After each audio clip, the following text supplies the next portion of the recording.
No? Now,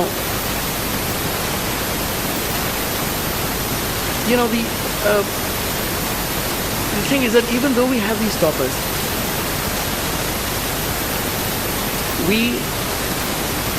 and I'm sad to say this, we have these wonderful institutions here with the most powerful people at the head of these institutions, apparently backed by the Constitution, backed by the bureaucracy, and certainly backed by the general public in terms of, and yet we see today possibly the worst morale I have ever seen in the bureaucracy in all the 25 years that I have reported in India, first as a cub reporter for the Indian Express, then as an editor in various magazines.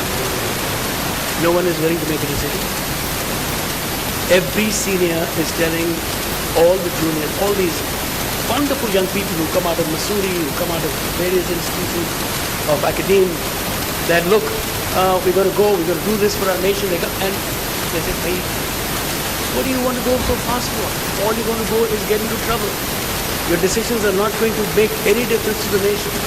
Well, every corner of India that I turn to when I travel in the small region, I see that this awful negativism has sort of crept into what used to be perhaps the most idealistic branch of the citizenry that serves this country. I really think, in many extents, that the solutions, and I'm just throwing this up as a thought, it's something that gfiles has articulated several times, that the solutions may not just lie in the creation of these marvelous institutions like the Election Commission and ultimately what taxation, however controversial he was, but all that he did to make it a statutory and independent body. Certainly right to information is the most powerful tool that we can have to the Indian citizen. It's a great gift of good governance. And certainly any kind of a performance evaluation, how do you evaluate the performance of a bureaucrat, secretary, and DC? He will be performing for the Constitution. He will be performing according to the oath of office that he's taken. But if he's not performing according to the will of he's not performing. So what good is a performance system that doesn't? I know that all the former cabinet secretaries have all talked about it. And in every small bureaucratic conclave that I have attended, there's a lot of soul searching about why it is that the bureaucracy, the best, the cream of India, absolutely the best and the brightest, all the officers and gentlemen and gentlewomen of the Indian civil service, why is it that they get stuck inside a group? This is one of the reasons that we started here, that this would be a mirror in which the bureaucracy and governance could look at itself and see how they reflect to themselves as well as to the rest of the nation. We never ever wanted to make it into, and I hate that word because I came through this whole gamut of magazines and television. It started out very seriously on serious subjects and became what you call infotainment. If you're looking for entertainment, please stay away from it. Very serious stuff. It's essentially a boutique magazine. We are not competing with or trying to become an outlook. A lot of these magazines and the editorial content has fallen aside because it has tried to popularize its content and its of Western interests has been very powerful. I say this as an editor who has edited and been much a part of these establishment-aided magazines, and I think it's creatures like will show the way for a new kind of in the country. And with that, I don't want to take any more time because I'm sure that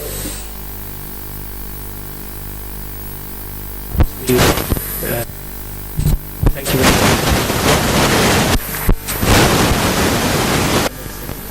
And Prime Minister. In addition, he is chairman of the National Authority for Chemical Weapons Convention.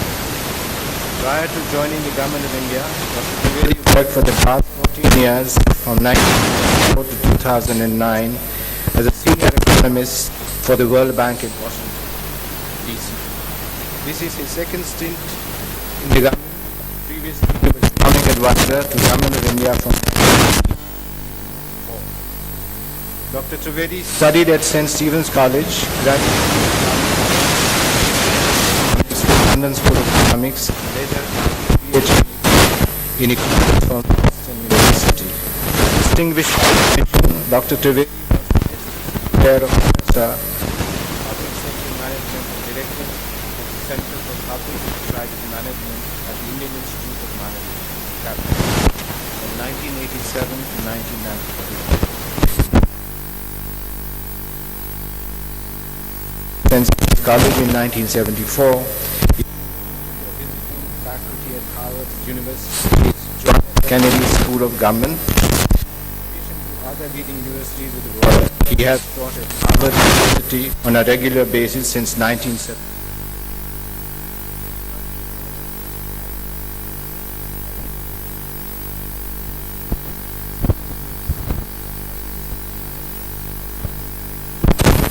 One used as an economics textbook at Harvard University. Dr. Trivedi.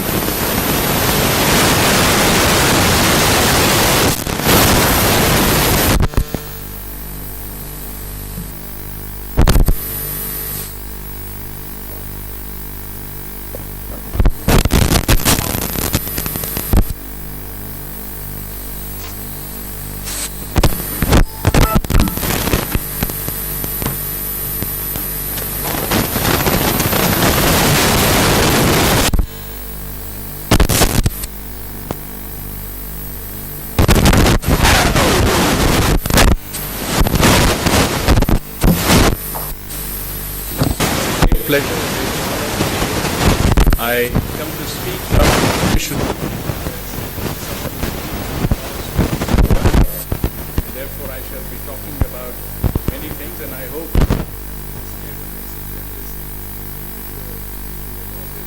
style, but I shall hope that they will have the good judgment of keeping this as an academic discussion, and so I can speak freely. I am absolutely delighted, honored to be here, and it's absolutely true. My association with gfiles goes to the then Cabinet Secretary K.M. Chandrasekhar, who sort of called me a bit annoyed that you don't speak to journalists. I said, sir, we should let our journalists speak and not the words. And you know,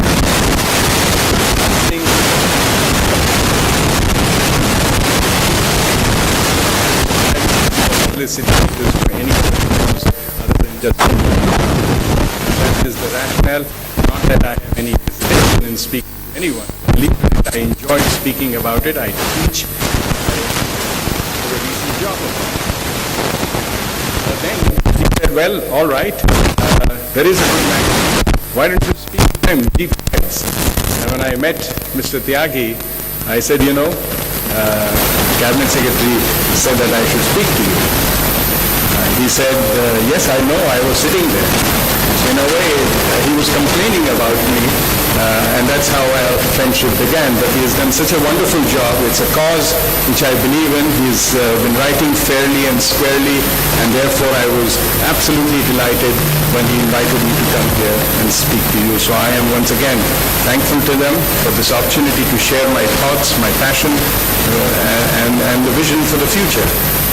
I shall talk about performance management in government. With due apologies, I know you cannot see it, but you will be able to hear some of it. The panelists will have a little tough time, so I am a bit worried about them. The wonderful introduction floored me.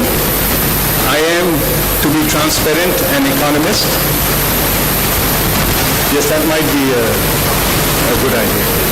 And I think absolutely that's a rational thing to do.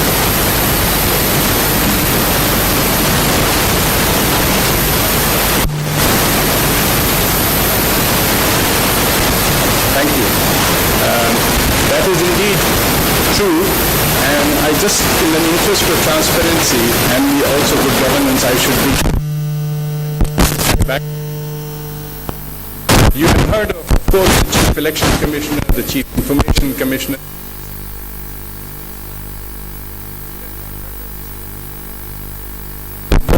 Frequently asked question after this talk is, so what is Secretary of Performance Management? What do you really do?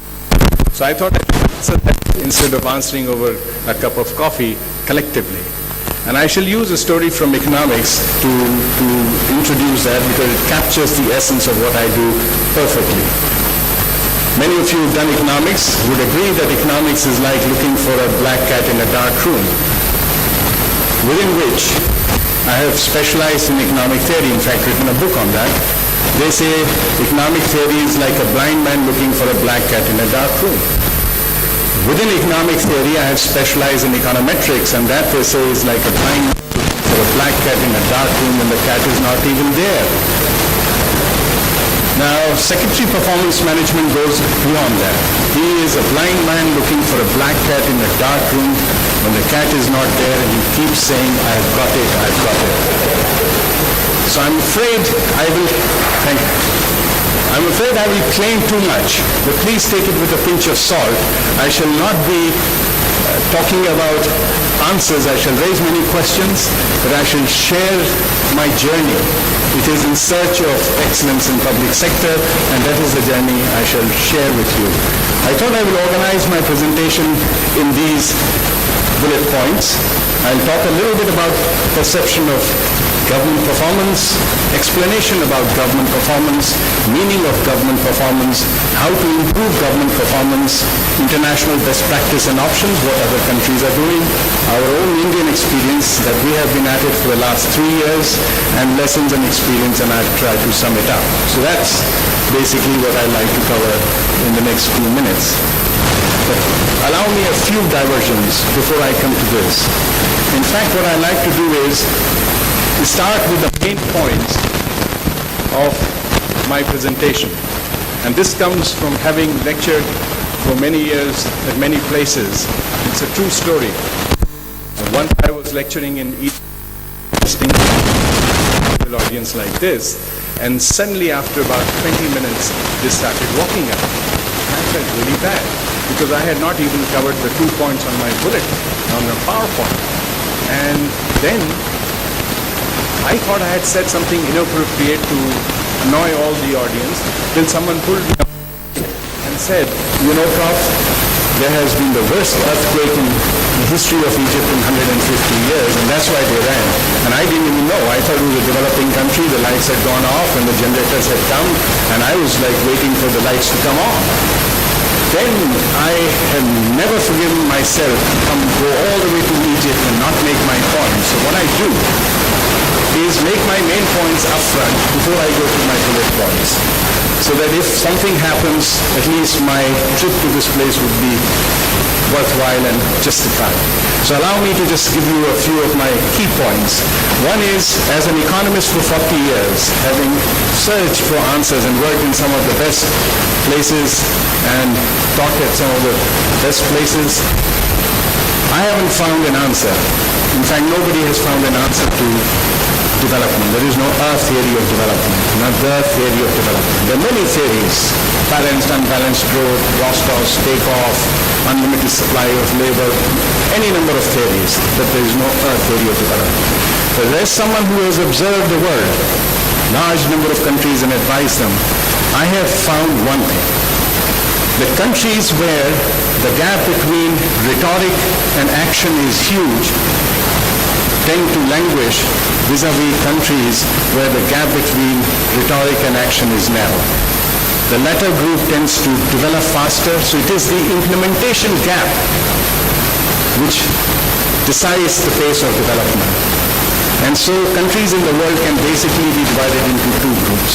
Those who pretty much do what they say, the others, they say but they don't do.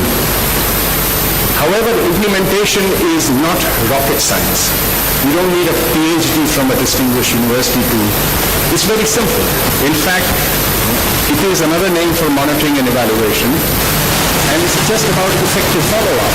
Many people think that working in the cabinet secretariat in the Prime Minister's office, it's easy, whatever you say happens.